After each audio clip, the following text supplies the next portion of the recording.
ఏది అయినా ట్రై చెయ్యి ఆచి చికెన్ మసాలా. ఆచి చికెన్ మసాలా. రాష్ట్రానికి భారీ పరిశ్రమలు తీసుకురావడమే తమ లక్ష్యం అని చెబుతున్న కూటమి ప్రభుత్వం ఆ దిశగా దూసుకుపోతోంది కూడా. అయితే ఇప్పటికే రాష్ట్రంలో ప్రాజెక్టులు మొదలయ్యేలా చేసిన ప్రభుత్వం లేటెస్ట్ గా ఒక భారీ స్టీల్ ప్లాంట్ నిర్మాణానికి శంకుస్థాపన చేయబోతోంది. ప్రైవేట్ రంగంలో కీలక పెట్టుబడిగా భావిస్తున్న ఈ ప్లాంట్ తో ఏపీ అభివృద్ధి మరింతగా దూసుకుపోతుందని ప్రభుత్వం భావిస్తోంది.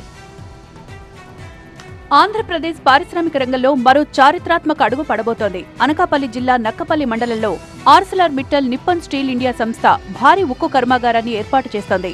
Integrated green field steel plant project కోసం మొదటి విడతలో ఏకంగా 70,000 కోట్ల రూపాయలు ఖర్చు చేయనున్నారు. జపాన్ కు చెందిన నిప్పన్ స్టీల్ సంస్థతో కలిసి ఆర్సెలర్ మిట్టల్ సంస్థ జాయింట్ వెంచర్ గా అనకాపల్లి జిల్లాలో స్టీల్ ప్లాంట్ నెలకొల్పనుంది. 5,465 ఎకరాల్లో 2 దశల్లో ఈ ప్రాజెక్టు పూర్తి కానుంది. మొదటి దశలో 7.3 మిలియన్ మెట్రిక్ టన్నుల ఉత్పత్తి లక్ష్యం కాగా రెండో దశలో 10.5 మిలియన్ మెట్రిక్ టన్నుల ఉక్కును ఉత్పత్తి లక్ష్యంగా పెట్టుకున్నారు. ఈ ప్రాజెక్టులో భాగంగా 2 దశల్లో మొత్తం 1,36,000 కోట్ల పెట్టుబడులు పెట్టనున్నారు. అనకాపల్లి జిల్లాలోని నక్కపల్లి వద్ద Arcelor Mittal integrated steel plant నెలకొల్పనున్నారు.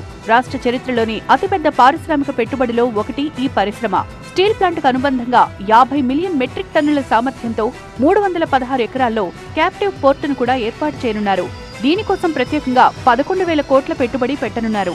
ఈ స్టీల్ ప్లాంట్ ఏర్పాటు ద్వారా ప్రత్యక్షంగా 30,000 మంది దాకా ఉద్యోగాలొస్తాయని అంచనా వేస్తున్నారు. పరోక్షంగా లక్షల మందికి ఉపాధి లభించనుంది. దేశంలోనే అతిపెద్ద గ్రీన్ ఫీల్డ్ ఇంటిగ్రేటెడ్ స్టీల్ ప్లాంట్ని శంకుస్థాపన చేయబోతున్నారు గౌరవ ముఖ్యమంత్రి చంద్రబాబు నాయుడు గారు. 2029కి పూర్తి చేయడానికి ప్రణాళిక సిద్ధం చేసుకుంటూ ఈరోజు ఉత్తరాంధ్ర ప్రజానీకానికి కొన్ని లక్షల మందికి దాదాపు 1,00,000 పైబడి నిరుద్యోగ యువకులకి ఉపాధి అవకాశాలు కల్పించడానికి ఈ ఫ్యాక్టరీని శంకుస్థాపన కార్యక్రమాన్ని శ్రీకారం చుట్టబోతున్నారు. దేశంలోనే అతిపెద్ద ఉక్కు కర్మాగారంగా ఇది నిర్మాణం కాబోతోంది. అలాగే ఈ ప్రాంతంలో ఒక కీలకమైన గ్రీన్ ఫీల్డ్ ప్రాజెక్టుగా దీన్ని ముందుకు తీసుకుని వస్తున్నారు.